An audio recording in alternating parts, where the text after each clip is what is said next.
An appellate tribunal has held former ICICI Bank CEO and MD Chanda Kochhar guilty of receiving a bribe of 64 crore rupees from the Videocon Group as per the report by a daily news portal. According to the report, the money was allegedly paid by the Videocon Group for facilitating a 300 crore rupee loan sanctioned by the bank. In its order dated July 3rd, the tribunal observed that the 64 crore rupees was transferred as a quid pro quo after ICICI Bank approved the loan to the Videocon Group, noted the news portal. The money was routed through Videocon's company Supreme Energy Private Limited to New Power Renewables, a firm managed by Deepak Kochhar. Deepak Kochhar is the husband of Chanda Kochhar.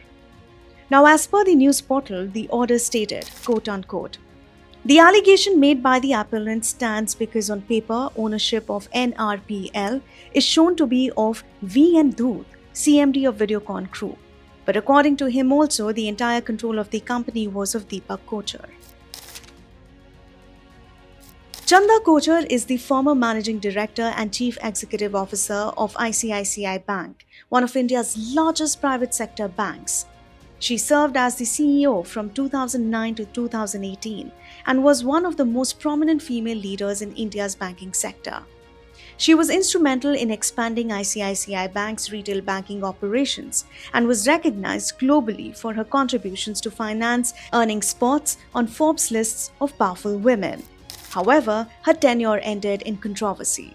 In 2018, she stepped down after facing allegations of conflict of interest and quid pro quo involving loans sanctioned to the Videocon Group, which had business links to her husband, Deepak Kochhar.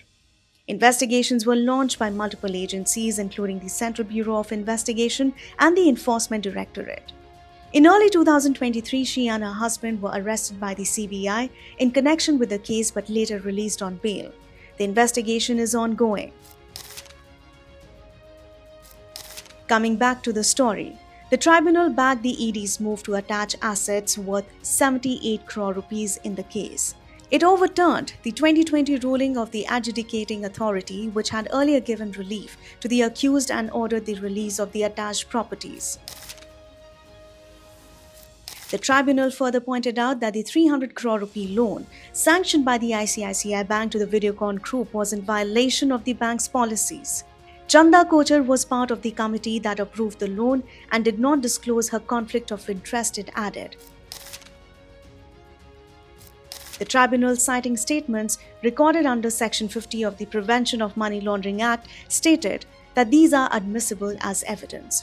It concluded that ED had presented enough material to support its allegation that the funds in question were bribes connected to the loan approval. The tribunal's decision strengthens the ED's accusations of money laundering and misconduct involving Chanda Kochhar, the portal reported. For a better understanding of the Videocon ICICI deal, have a look at our report. Thank you so much for watching.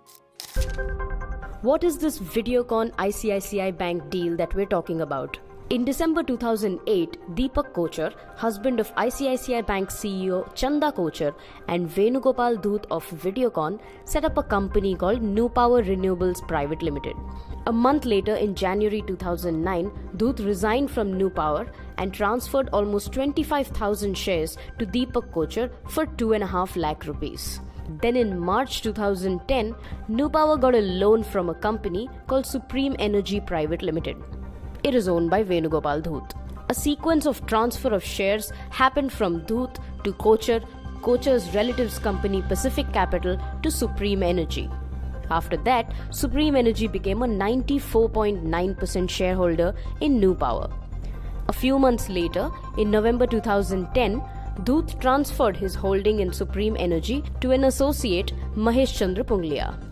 Then in 2012, Punglia transferred his holding to Pinnacle Energy, a trust where Deepak Kochhar was a managing trustee. The transaction value of this transfer was just 9 lakh rupees. So it turns out that Supreme Energy gave a loan of 64 crore rupees to New Power, and within 3 years of that, it got subsumed by Pinnacle Energy. 6 months before this whole transfer took place, Videocon got a loan of 3,250 crore rupees from ICICI Bank, and almost 86% of that loan is unpaid and the Videocon account was declared a non-performing asset in 2017 by ICICI Bank.